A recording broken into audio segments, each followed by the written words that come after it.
al tiempo de la meditación de la palabra del Señor. Yo estaba, hermanos, pensando, antes de pasar acá al púlpito, sobre cómo el Espíritu Santo enfoca nuestra atención sobre el tema que debemos de tratar. El hermano José Luis Clark leyó a Isaías capítulo número 53. ¿Y de quién habla Isaías 53? Del Cristo sufriente. Nuestro hermano Rigoberto alabó al Señor también con un canto muy precioso que hablaba del crucificado en el monte Moria. Y las hermanas también cantaron de la cruz. Amén. Hermanos, eso es lo que tenemos que proclamar. Y yo no me voy a apartar del tema. Nos vamos a enfocar en la crucifixión de nuestro Señor y en la salvación por gracia, que solamente es posible por medio de poner nuestra confianza en la cruz del Calvario. Entonces, hermanos, para dar inicio al tiempo de la meditación bíblica, vamos a orar. Le vamos a pedir al Señor que sea Él quien nos dirija durante los minutos que vamos a compartir. Oremos. Señor, muchas gracias porque nos permite una vez más estar delante de su bendita presencia. Señor, vamos a pasar al tiempo de la lectura, de la meditación de su palabra.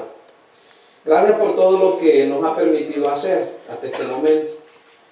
Ya hemos cantado, Señor, dando la honra y la gloria a usted, pero ahora vamos a seguir con la parte donde vamos a abrir su palabra. Señor, ayúdenos para que su palabra sea la que prevalezca. Despierte en cada hermano el ánimo, el entusiasmo, el deseo por conocer más y más de su palabra.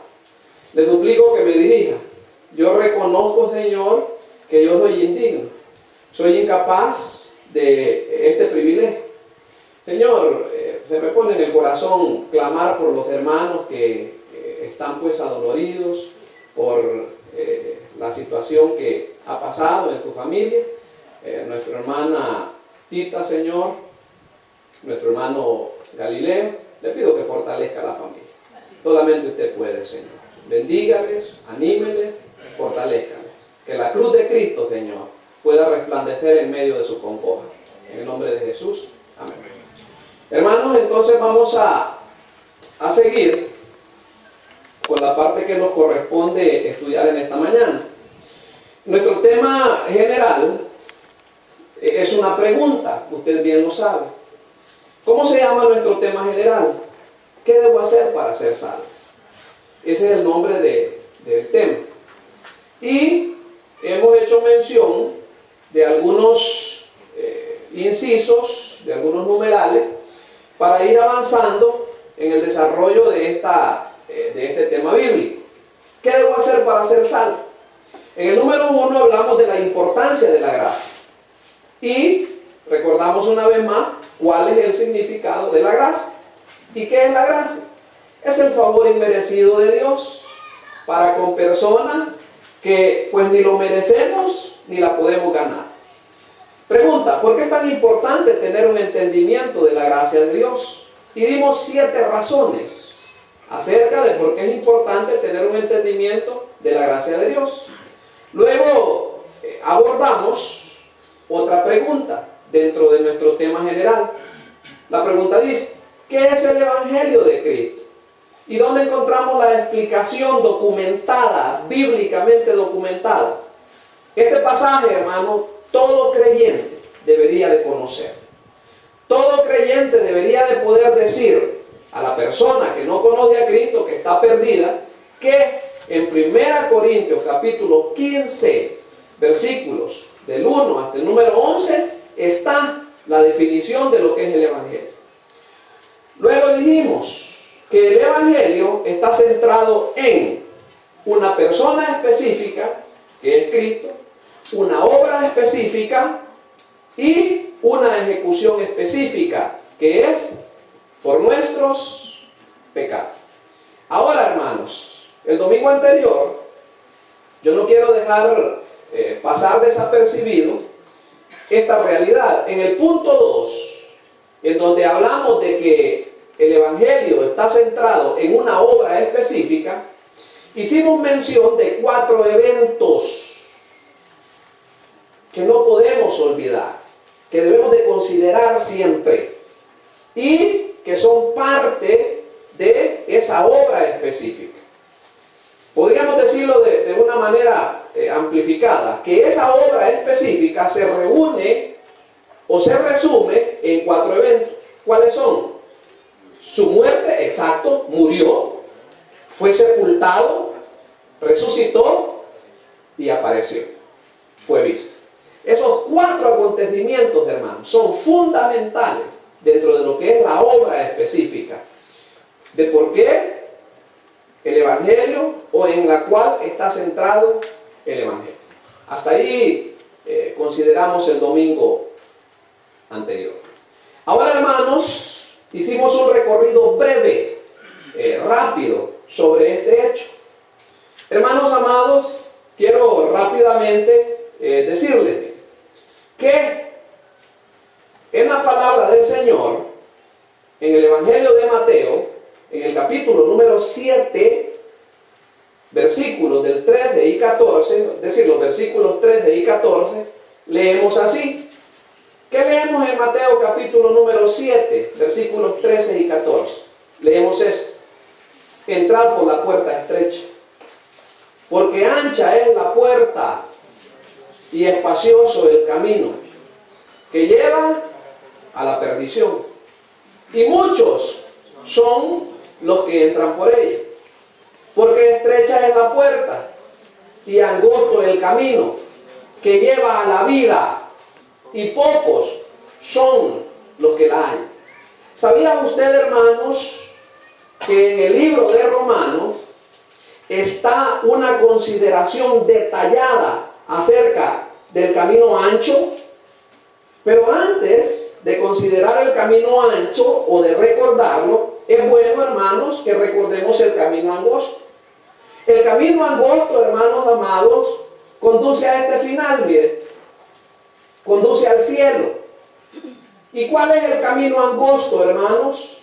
Bueno, nos lo describe el Evangelio de San Juan, o el Evangelio de Juan, en el capítulo número 14 y el versículo 6. Comencemos a abrir nuestras Biblias, hermanos, y revisemos qué es lo que nos ofrece o qué es lo que nos informa el Evangelio de Juan, capítulo 14 y el versículo 6. Dice así, miren: Jesús les dijo: oiga, hermano, yo soy el camino.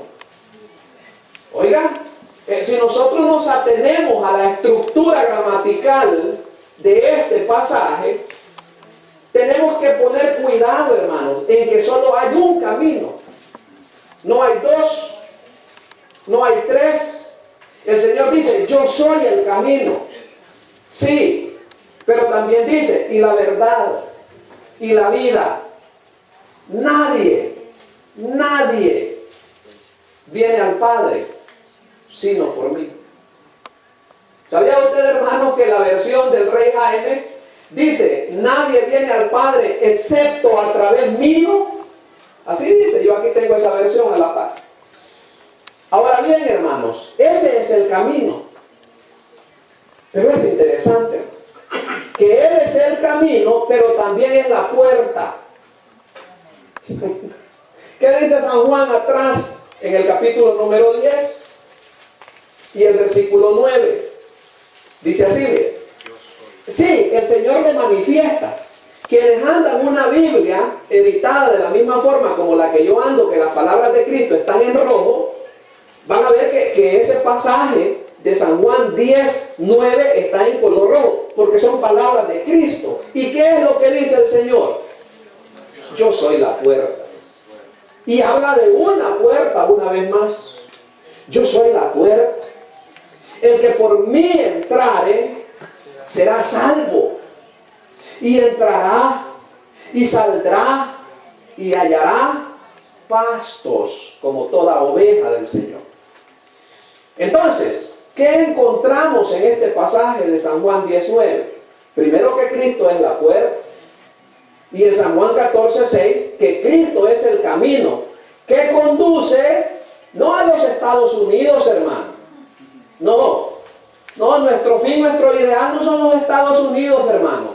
Nuestro ideal es el cielo. Amén. Hermanos, yo quiero pedirle que pensemos en esto. Cuando una persona joven fallece, uno se alarma.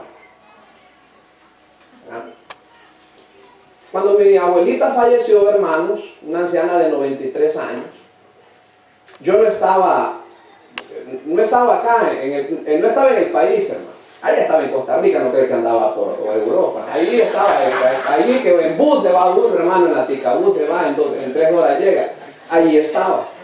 Y no podía venir, obviamente, porque estaba sacando un curso bien caro, que me lo había pagado la Embajada Americana y el Ministerio de Educación, tampoco yo, hermano. Pero yo recuerdo que cuando falleció mi abuela, mi esposa me contó. Y yo dije, bueno, tarde o temprano se iba a morir mi abuela. No me vine, hermano. No podía venir. La enterraron, allá vivía en San Jorge, yo no vivía con ella. Pero cuando una persona joven fallece, hermano, pues uno se impacta. Pero el impacto disminuye cuando uno se acuerda si esa persona era creyente. Eso lo consuela a uno. Y uno sabe que esa persona ya está con el Señor.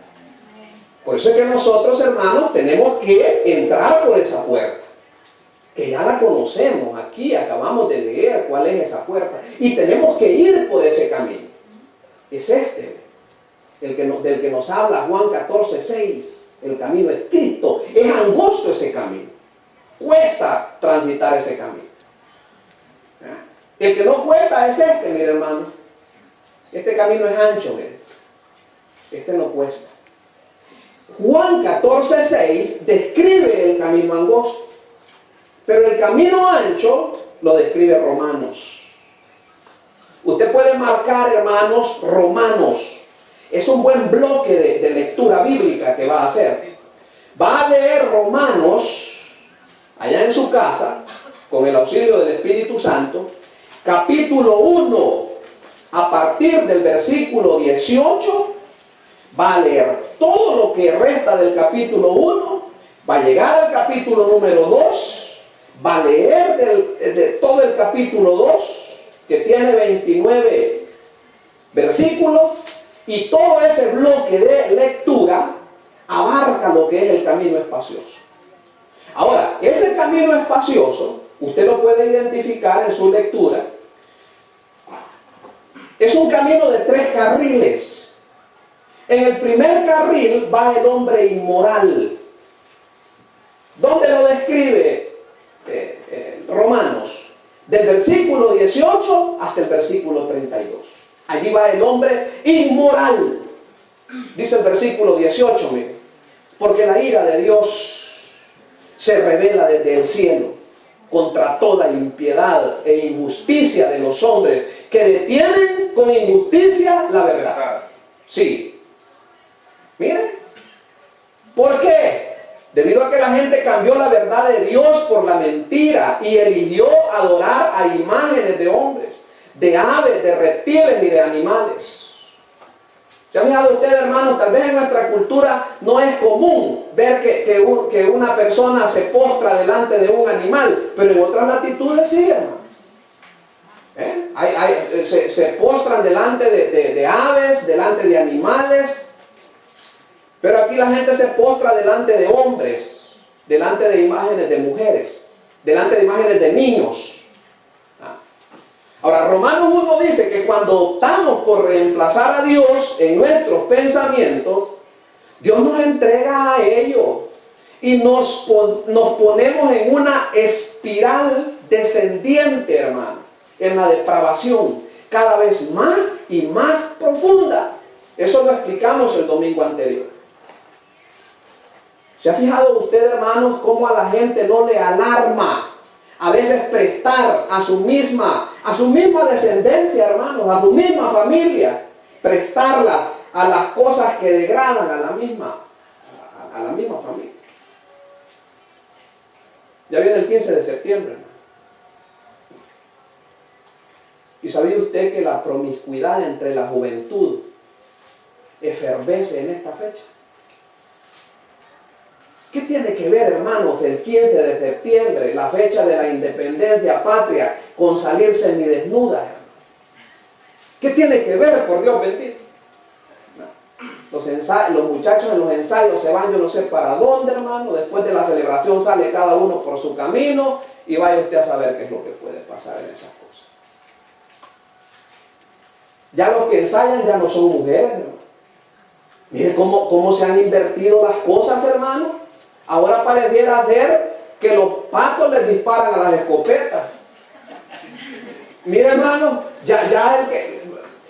imagínense a dónde han degradado a la señorita, a la mujer. Para mí, hermano, nadie flirtea mejor que una mujer.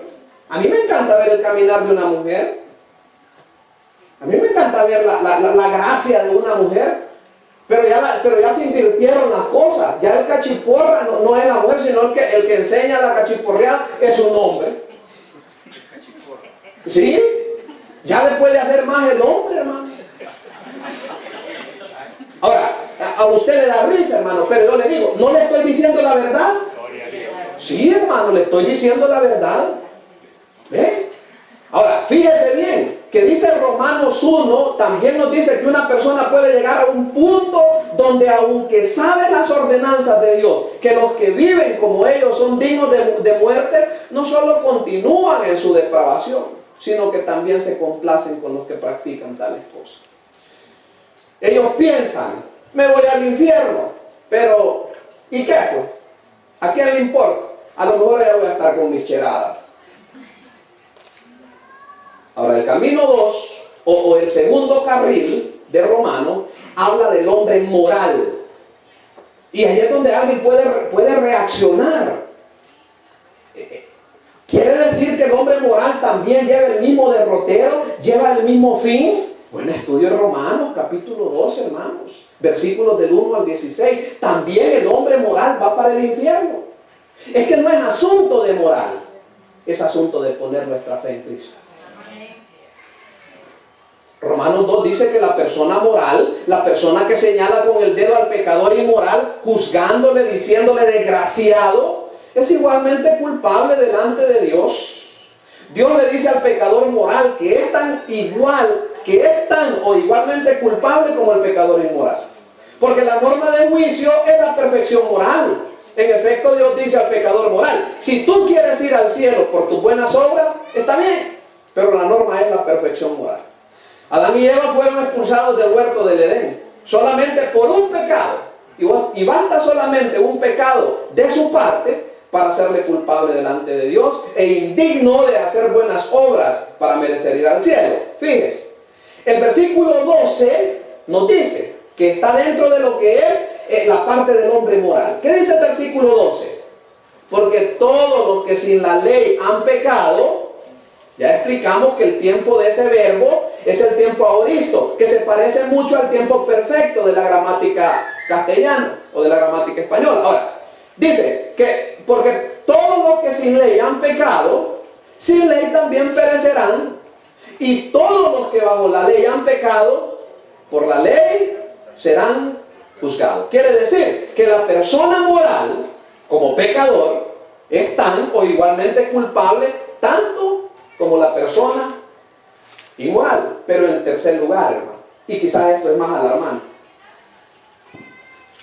del versículo 17 al 29 de Romanos capítulo 2, allí se describe al hombre religioso.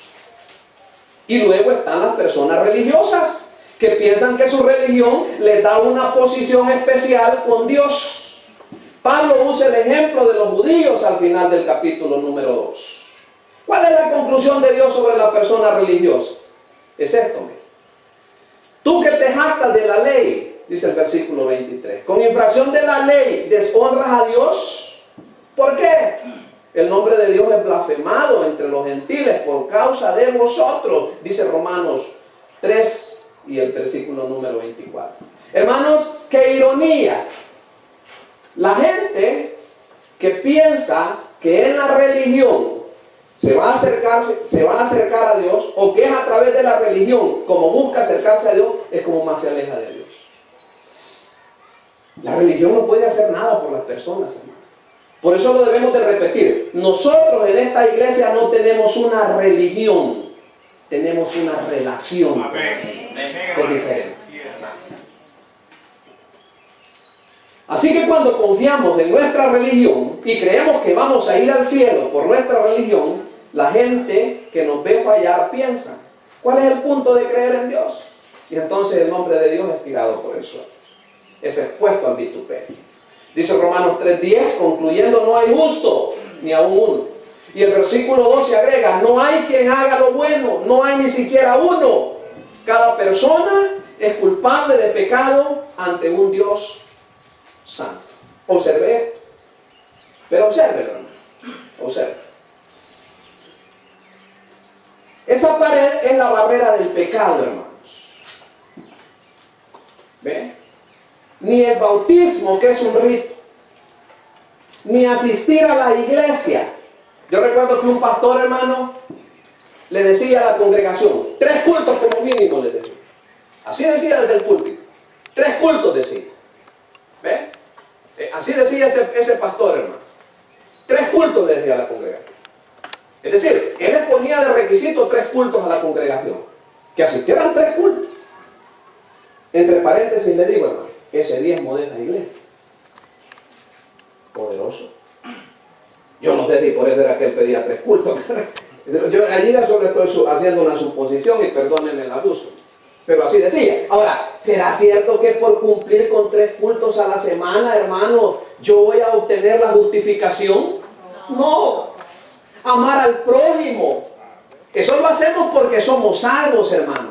No para ser salvos. ¿Ve? Espero que entendamos esto. El miércoles, hermano, hubo necesidad de tratar un poco esto. Y vamos a seguir tratándolo los miércoles. Solo les suplico que sea consecuente. ¿Ah? Porque si se pierde una lección, a lo mejor en esta que se perdió hubo algo muy importante y va a llegar con esa laguna, ¿verdad? Entonces, ¿pero qué estamos diciendo? ¿Amar al prójimo? ¿Será eso la condición para ser justificado delante de Dios? No. ¿Será que obedecer los 10 mandamientos es como somos justificados? No. No. ¿Será cierto que a través de los ritos somos justificados porque celebramos Santa Cena? No. Celebramos Santa Cena, hermanos, porque hemos sido justificados y recordamos la obra de Cristo en la cruz del Calvario. Esta es una conmemoración. ¿Eh?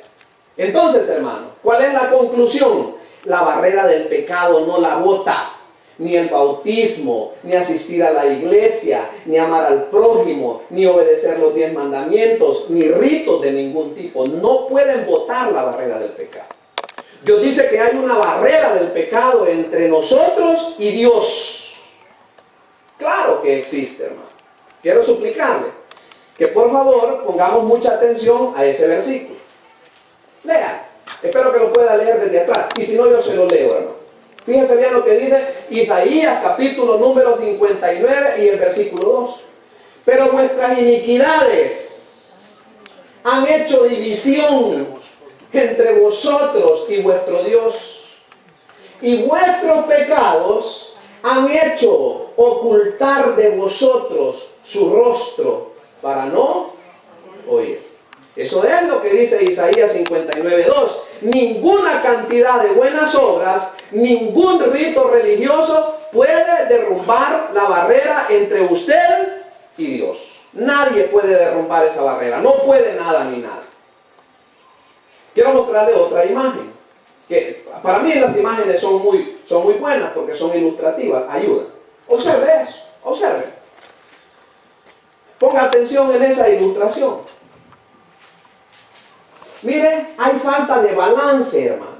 Quiero decirle que si usted observa el fiel de esta balanza, no está apuntando al horizonte, hermano.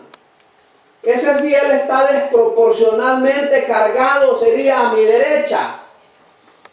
¿Y qué lo carga desproporcionalmente a mi derecha? Lo carga los pecados. Y sabe una cosa, tratar de hacer buenas obras es como poner esto, mire, en la otra. No se puede. ¿Cree usted que esas buenas obras van a levantar aquella montaña de pecados? No, hermanos. Ahora, ¿lo estoy afirmando yo? ¿Qué dice Tito capítulo 3 y el versículo 5 en la parte primera? Nos salvó. Y mire, hermanos, eso es tiempo, eso se llama pretérito. Ese tiempo es un tiempo pretérito, quiere decir que la obra ya está realizada. Y también nos hace entender algo, miren. Ese verbo, esa composición verbal, está en voz pasiva. Quiere decir que fue Él quien nos salvó. No fueron mis buenas obras, hermanos, entendamos eso. Que no fue todo lo bueno que yo puedo hacer. No fue mi misericordia hacia mi vecino. No fue mi buena conducta, hermanos. Dice allí, nos salvó. No por obras de justicia que nosotros hubiéramos hecho, sino, ¿por qué dice que nos salvó? Por su misericordia nos salvó. Mire, por su misericordia nos salvó el Señor, hermano. ¿Y qué tenía yo de bueno para que el Señor me salvara, hermano? Ni atributos físicos que tengo. ¿Qué pudo haber visto el Señor en mí, hermano? Mire, yo era un cipotillo malilla. Yo recuerdo, yo crecí, hermanos, en el barrio de Usí, que yo les he contado. Travesuras de cipotes, pero al fin y al cabo travesuras.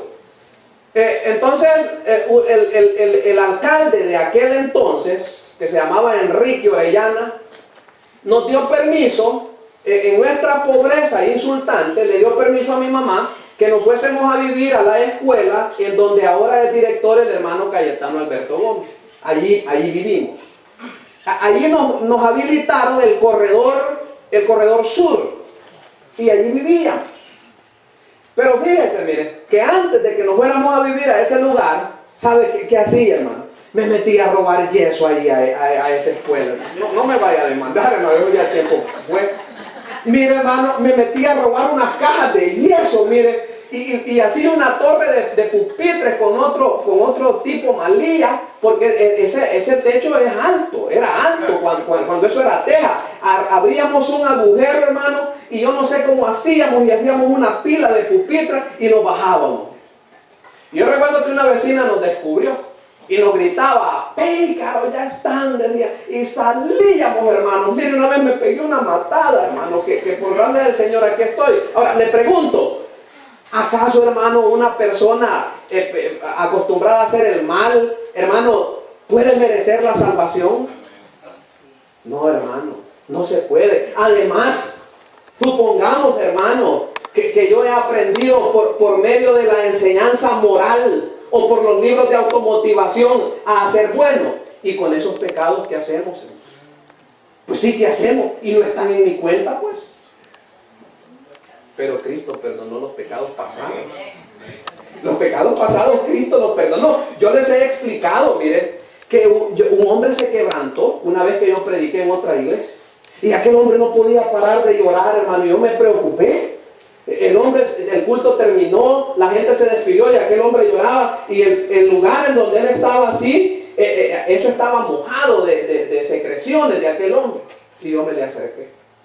Y yo me senté a la par de él. Yo no dije nada. Pero cuando el hombre se tranquilizó un poco, yo le dije, ¿qué le pasa, hermano? Y el hombre me confesó que él sentía que Dios no le perdonaba porque él violaba a los hermanitos. Y yo le expliqué, abrí la Biblia. Y yo le enseñé. Y le pregunté, ¿y usted ha creído en Cristo? Le pregunté. Sí, me dijo. Entonces dice Cristo que le ha perdonado sus pecados. Por groseros que sean. Pero es solamente en Cristo, hermano. ¿Qué dice Romanos 4 y el versículo 5? Estamos viendo, hermano, que no se puede equiparar. No podemos nivelar la balanza de nuestro pecado, hermano. ¿Qué dice Romanos 4, 5? Mas el que no obra, mire, mas el que no trata de poner nada aquí, sino cree en aquel que justifica al impío su fe. Su fe. Ese creer, eso sí le es contado por justicia. Y cuando su fe se pone acá, entonces sí se sube. Ahí está la ilustración. Ahora, no es un asunto de tratar de asegurar que sus buenas obras pesan más que sus malas obras. No estamos diciendo eso. Porque como hemos visto en Romanos 2, solo se necesita un solo pecado para inclinar la balanza contra usted. Eso ya lo dije. Entonces, ninguna cantidad de buenas obras nunca pueden inclinar la balanza en su favor. Nunca. Pero quiero enseñarle otra ilustración. Mire, hoy es fácil. Solo ilustración. ¿Qué de los 10 mandamientos? Intentar guardar los 10 mandamientos no puede salvarnos. ¿Recuerda usted el propósito de la ley según Romanos 3, hermanos? La ley no fue dada como un medio para llevarnos al cielo, sino para mostrarnos cuán pecadores somos. Ahora, yo quiero ser claro en esto. Fíjese, Romanos 3:19 dice esto. Si usted puede, busque ese pasaje. Romanos 3:19 dice así: pero sabemos que todo lo que la ley dice, lo dice a los que están bajo la ley. ¿Para qué? Para que toda boca se cierre y todo el mundo quede bajo el juicio de Dios. Ahora, yo quiero aclararle algo, hermano, porque yo siento que cuando arribamos acá, la alarma de la duda se enciende en el tablero. En ningún momento hemos descartado, hermano, los principios morales de la ley. ¿Cómo lo vamos a hacer? ¿Sabe qué es lo que estamos explicando? Que nadie puede ser justificado por guardar los 10 mandamientos. ¿Sabía usted que Cristo aprobó la ley? No está en mi bosquejo, pero siento la necesidad de que vayamos atrás en la Biblia. ¿Por qué no abre Mateo? Capítulo número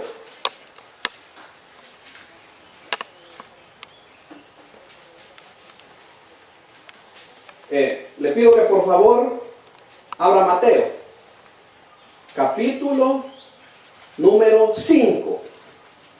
Le suplico que abra por favor el versículo número 17. Fíjese, veamos, hermano, es que la palabra del Señor es diáfana, es clara. No estamos diciendo que ya no creemos en 10 mandamientos. Estamos diciendo que los 10 mandamientos no pueden justificar al pecador. Eso es lo que estamos diciendo. Ahora, dice el Señor: no penséis que he venido para abrogar la ley o los profetas. No he venido para abrogar. Estoy leyendo el versículo 17 de Mateo 5. No he venido para abrogar, sino para cumplir. Porque de cierto os digo que hasta que pasen el cielo y la tierra, ni una jota. Sí, en la versión original dice una iota, que es como lo que nosotros, como una rayita, es como un apóstrofe. Eso es una iota. Pero allí dice, es decir, ni lo más insignificante, que nosotros podemos tomarlo como insignificante, pero ni lo más insignificante, dice el Señor, como es una iota, ni una tilde pasará de la ley, hasta que todo se haya cumplido. De manera que cualquiera que quebrante uno de estos mandamientos muy pequeños, y así lo enseñe a los hombres. Hermano, yo conozco este pasaje. Yo no puedo enseñarle a una congregación que quebrante los 10 mandamientos. No. Mire, ahí está la sentencia. Quiero decirle una cosa. La sentencia por violar la ley era la muerte. ¿Por qué aquí no es la muerte?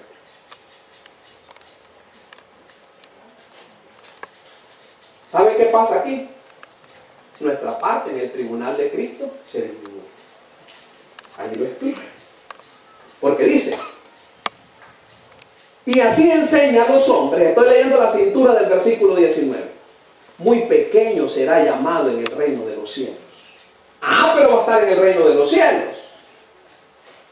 Mas cualquiera que los haga y los enseñe, este será llamado grande en el reino de los cielos. Porque os digo si vuestra justicia no fuere mayor que la de los escribas y fariseos, no entraréis en el reino de los cielos. Ahora, sigamos, hermano. ¿Oíste que fue dicho a los antiguos, no matarás? Ese era el mandamiento, hermano. Y cualquiera que matare será culpable de juicio. Pero yo os digo, como Cristo nos explica que vino a cumplir, es decir, a darle su forma definitiva, su forma de gracia. Pero yo os digo, estoy leyendo el 22 al principio, que cualquiera que se enoje contra su hermano, exacto, será culpable de juicio. Una pregunta, hermano, pero con sinceridad. Y yo también le voy a ser sincero. Le pregunto, ¿alguna vez se ha enojado contra su hermano? Yo sí. Yo no. Una vez me engresqué con un hermano. Así, ¿usted sabe lo que es eso? Me engresqué. Y ahí explica. Hermano, allí dice que cualquiera que se enoje contra su hermano será culpable de juicio.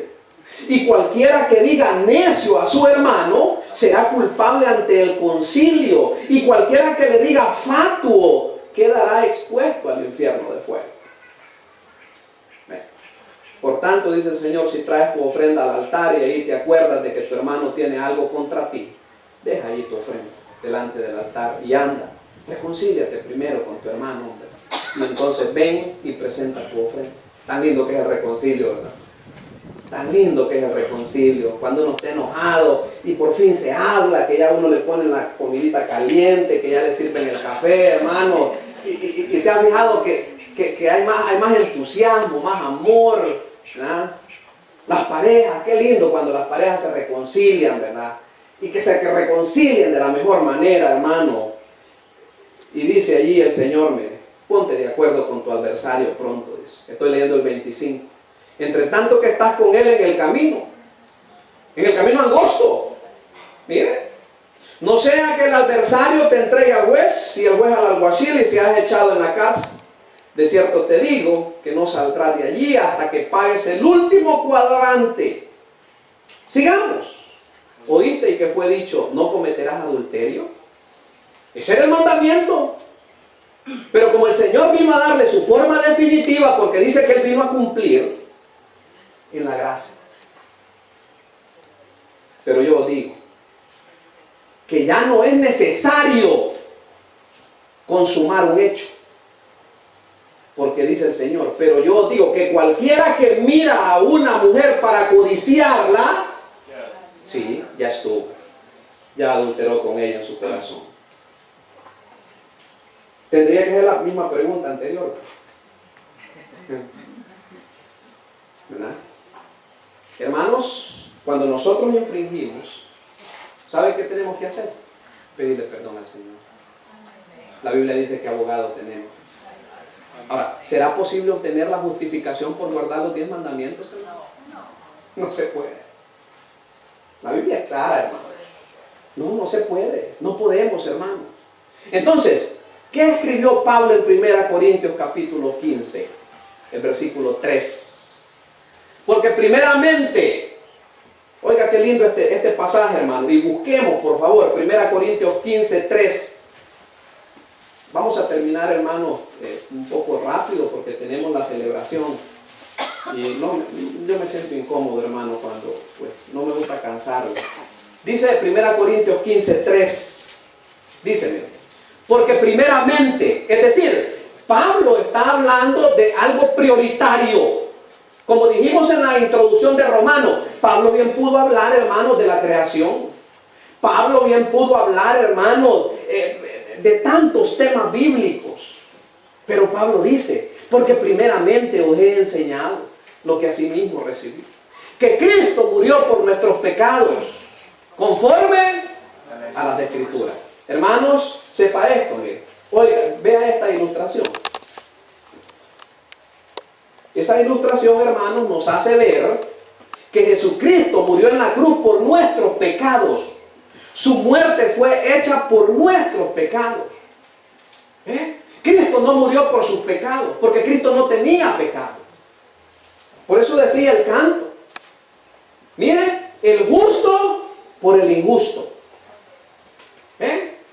A este principio teológico se le llama la imputación, porque Jesús llevó el pecado, llevó todos los pecados del mundo en su cuerpo en la cruz. Yo le pregunto, hermano, ¿pesarán poquito los pecados de todo el mundo? Los homicidios, las intrigas, los robos, los hurtos, ¿pesarán poquito los pecados de todo el mundo, en todas las edades? ¿Qué dice el pasaje que leía nuestro hermano Claros en el capítulo 53 de Isaías? Recordemos lo que el hermano nos leyó en la parte del devocional. Dice Isaías capítulo número 53, solamente el versículo 6, hermanos, a razón del tiempo. Dice Isaías 53, 6. Todos nosotros, exacto, todos nosotros nos descarriamos como ovejas. Cada cual se apartó por su camino, mas Jehová cargó en él el pecado de todos nosotros. Ese robo que yo hacía en la escuela, Cristo lo llevó. Eso que hizo ese hombre de abusar a sus propios hermanitos, Cristo lo llevó. ¿Sabía usted que si Adolfo Hitler hubiera puesto su fe en Cristo, Cristo se hubiera llevado a esos 6 millones de judíos? Pero como no creyó, Adolfo no se murió por sus pecados, hermano. Se murió, es decir, se fue al infierno por no haber creído en que el que estaba en el madero lo podía perdonar. Por eso se fue al infierno.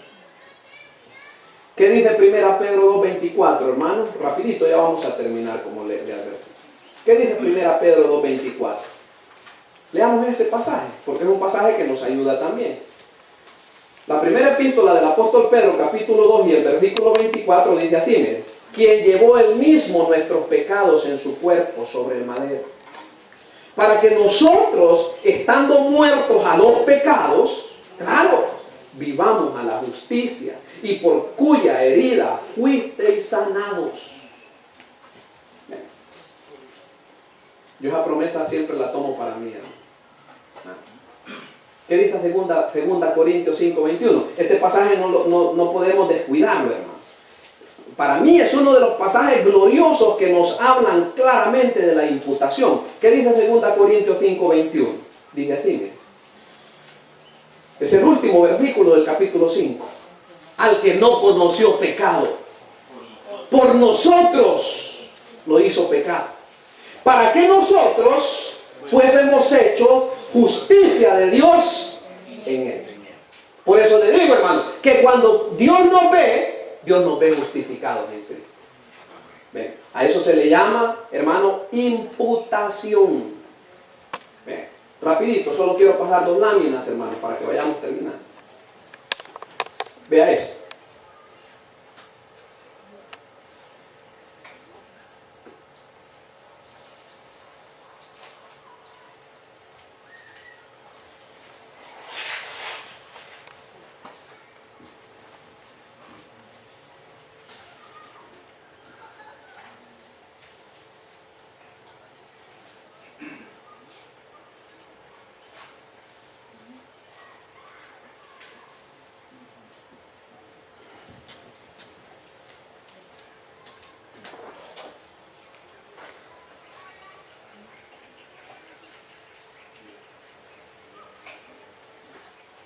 Oiga, quiero decirle, aparte de esta lámina, Dios castigó a Cristo en nuestro lugar.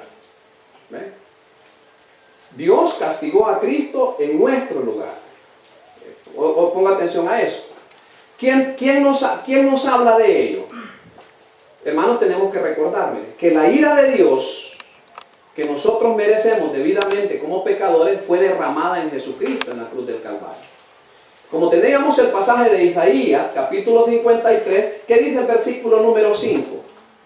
Dice así, mire: mas él herido fue por nuestras rebeliones, molido por nuestros pecados.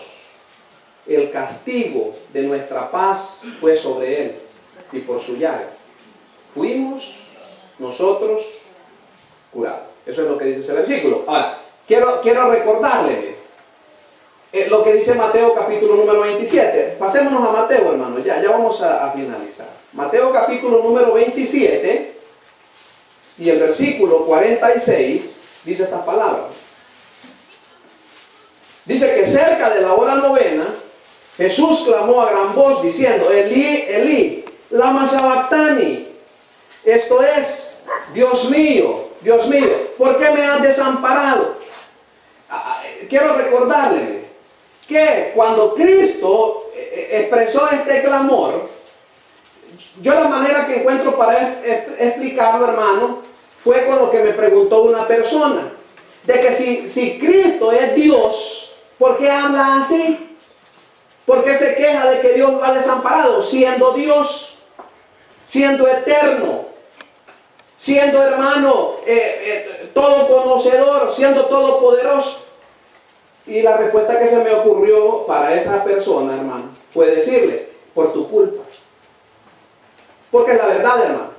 Por nosotros, Cristo se convirtió en una ofrenda por el pecado. Cristo vino a ser una ofrenda viva por el pecado. Cristo Dios apartó sus ojos de Cristo, hermano, en ese momento preciso, coyuntural de la historia eterna, para ponerla en nosotros con su misericordia. Otra de las expresiones que Cristo dijo en San Juan 19:30 es, consumado es. Eso Cristo lo expresó en la cruz. Consumado es. ¿Qué quiere decir? Literalmente, pagado por completo.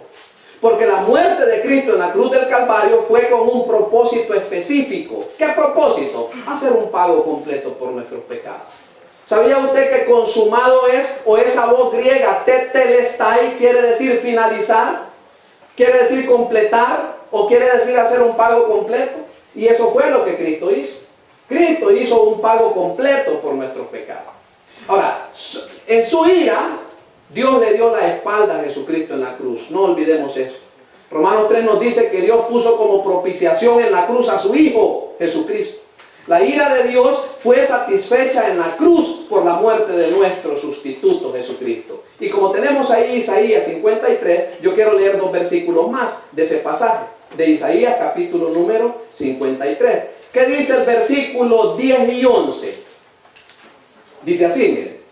Con todo eso, Jehová quiso quebrantarlo, sujetándole a padecimientos. Cuando haya puesto su vida en expiación por el pecado, verá linaje, vivirá por largos días, y la voluntad de Jehová será en su mano prosperar. Verá el fruto de la aflicción de su alma, y quedará satisfecho. Por su conocimiento justificará mi siervo justo a muchos, y llevará las iniquidades de ellos. Ahora, una palabra importantísima del versículo número 11, hermano, una expresión importantísima. Y quedará satisfecho. ¿Por qué? Porque la muerte de Cristo satisfizo las exigencias de Dios para aplacar su ira. Y finalmente, hermanos, tenemos que recordar la redención. En Romanos 3 también nos dice que Jesucristo hizo el pago del rescate para redimirnos del mercado de la esclavitud del pecado y nos hizo libres. Ya hemos explicado eso. Y nos dio un regalo, por gracia. Ahora Dios en su gracia ofrece la salvación como un regalo gratuito a los indignos pecadores que aceptan el pago que Jesucristo hizo por ellos. En vez de ellos, hermanos, cuando confían en Él como su Salvador. Hermanos, hemos tratado de hacer una explicación clara, fácil, acerca de lo que Cristo hizo en la cruz del Calvario por nosotros. Ahora, yo quiero decir, si entre los presentes hay alguna persona que nunca ha puesto su fe en el Señor, bueno, esta es la oportunidad. Si usted nunca ha puesto su fe en el Señor, usted puede en esta mañana poner su confianza en el Señor. Y el Señor le puede otorgar el perdón de pecado. Este mismo día el Señor lo justifica, o la justifica, lo declara justo delante de su presencia. Entonces yo le pregunto, si ha entendido lo que hemos dicho, ¿quiere usted poner su fe en el Señor Jesucristo en esta mañana? Le invitamos para que ponga su fe, para que ponga su confianza en el Señor Jesucristo, para que deposite su fe. ¿Habrá alguien entre los presentes que quiere poner su fe en Cristo? que quiere depositar su fe en el Señor, bueno, le invitamos. Si esa es su decisión. Le invitamos para que usted confíe en el Señor. O tal vez habrá alguien que nos está viendo. Tal vez hay alguna persona que en la internet pues ha estado siguiendo la secuencia de lo que hemos explicado. Si usted quiere tomar la decisión de poner su fe en el Señor, también para usted es la oportunidad. Allí donde usted está, puede hacer una oración, pidiéndole al Señor que le perdone, pidiéndole al Señor que le dé el perdón de pecado, y el Señor seguramente pues le perdona. Hermanos, vamos a orar y vamos a pasar al tiempo de la celebración de la cena. Señor, gracias.